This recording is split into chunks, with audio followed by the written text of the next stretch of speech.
Hello, आज है हमारे साथ नबीला अनवर, जिन्होंने इस साल एमयू बीएलयू में 116 रैंक लेकर के आई हैं। तो आइए हम उनके जर्नी के बारे में डिस्कस करते हैं।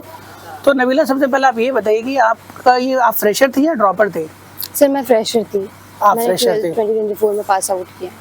2024 में पास आउट थे। अच्छा, तो आपने जो 12 जो किया था, जो आप फ्रेशर थे, आप किस स्ट्रीम से थी?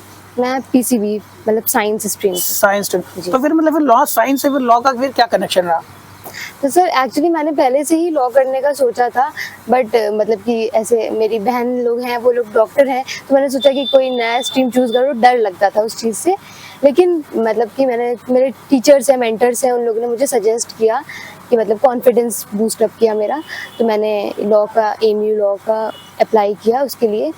अच्छा, तो नीट से आप जो है डायरेक्टली इधर यस सर, लॉ एंट्रेंस की तरफ आए हैं। ऐसा जो ट्रेंड जो है काफी देखने को मिल रहा है। ठीक, जितेंद्र भारद्वाज जो है, जो इस बार रैंक 1 लाए हैं, उनका भी लगभग सिमिलर ही स्टोरी था, राइट?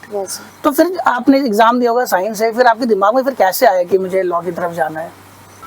तो सर मतलब मेरा एग्ज़ाम हुआ था नीट में, मैंने प्रिपरेशन की थी उसकी, तो मेरे मतलब कि ठीक ठाक मार्क्स आए थे, लेकिन नॉट इतना कि सिलेक्शन हो जाए।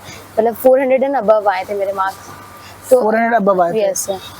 और फिर अच्छा, मैं समझ गया। लेकिन फिर उसके बाद फिर आपने फिर एमयू बीएलएलबी का फिर फॉर्म डाल दिया? Yes sir. तो फिर मतलब 1 मंथ के अंदर आपने तैयारी की? Yes sir. तो 1 मंथ में मतलब मैं देख रहा हूँ आजकल काफी बच्चों की 1 महीने के अंदर बहुत आसानी से, है ना, रिजल्ट मतलब सिलेक्ट भी हो जा रहे हैं और अच्छे रैंक्स भी लेकर के आ रहे हैं, मेन कैंपस मिल जा रहा है। तो आपने उस 1 मंथ में कैसे क्या स्ट्रेटेजी रखी थी? सर 1 मंथ में मतलब कि मैंने जैसे आपकी वीडियोस देखी थी बहुत ज़्यादा, मैंने मतलब कि टाइम टेबल सेट किया था, अलग अलग जो डिफरेंट जैसे पेपर डिवाइडेड है अलग अलग सेक्शंस में। तो उसमें मैंने ये पॉलिटी में ज़्यादा मतलब कि फोकस किया, एंड इंग्लिश में बहुत ज़्यादा फोकस किया था, क्योंकि इंग्लिश में वेटेज ज़्यादा है। इंग्लिश का वेटेज ज़्यादा होता है, राइट। तो इसके लिए बात करें तो आपने क्या सोच फॉलो किया था? सर मतलब मैंने ज़्यादा बुक्स नहीं ली थी, मतलब मैंने बस एक में ही इन्वेस्ट किया था, यूनिवर्सल्स में। तो उसमें ही इन्वेस्ट किया था ऐसा। तो उससे मतलब कि मुझे काफ़ी हेल्प मिली, इंग्लिश में भी और पॉलिटी में तो ज़्यादा खास करके उससे बहुत हेल्प मिली है। अच्छा, तो अब उस 1 मंथ में आपने क्या स्ट्रेटेजी आपने रखी थी? तो सर मतलब कि जैसे कि इंग्लिश ज़्यादा पोर्शन आता है पेपर में, तो मैंने उसमें ज़्यादा टाइम वो दिया। उसके बाद वो आता है लीगल अवेयरनेस और मैथमेटिक्स एप्टीट्यूड वाला। तो इंग्लिश का ये था कि मैं जो एसपी बख्शी बुक है, तो उसमें से मतलब ऑनलाइन उसमें से एंटोनिम सिनोनिम ये सब चीज़ें 20-20 ईच एक दिन में उसको याद करती थी, मतलब कि बिल्कुल अच्छे से बाय हार्ट। तो उसे उसमें बहुत हेल्प किया उस चीज़ में मुझे। और बाकी 1 वर्ड सब्स्टिट्यूशन इसमें भी थोड़ा मतलब कि टाइम दिया मैंने, लेकिन एंटोनिम सिनोनिम और इसमें ज़्यादा दिया। और बाकी जो प्रीपोजिशन टेंसेस ये सब चीज़ें थी, ये सब तो मतलब कि ऊपर से आती हैं, ज़्यादा वो नहीं होती, तो इसमें ज़्यादा टाइम देने की मतलब अगर आपकी इंग्लिश अच्छी है तो इतना वो करने की ज़रूरत नहीं है। तो आप कितने घंटे पढ़ाई करते थे?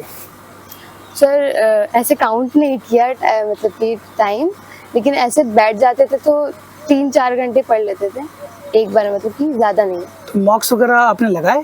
यस सर, मॉक्स लगाए मैंने MLS के।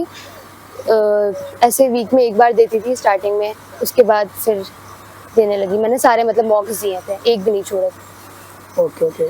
तो नबीला, आप ये बताइए कि आप यहाँ पर आ गई हैं, तो 5 साल के बाद आपका क्या प्लान चल रहा है?